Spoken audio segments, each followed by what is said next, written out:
Hello there. Today we're going to demonstrate how to publish a product page bundle builder in Easy Bundles.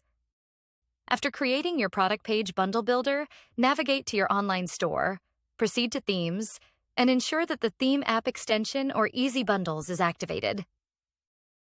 Next, visit the product page where the product page bundle builder has been created. Open your theme and add the block for the product page bundle builder. When you click on Add Block, the product page bundle builder block will be added. In this demonstration, we've positioned it below the variant picker.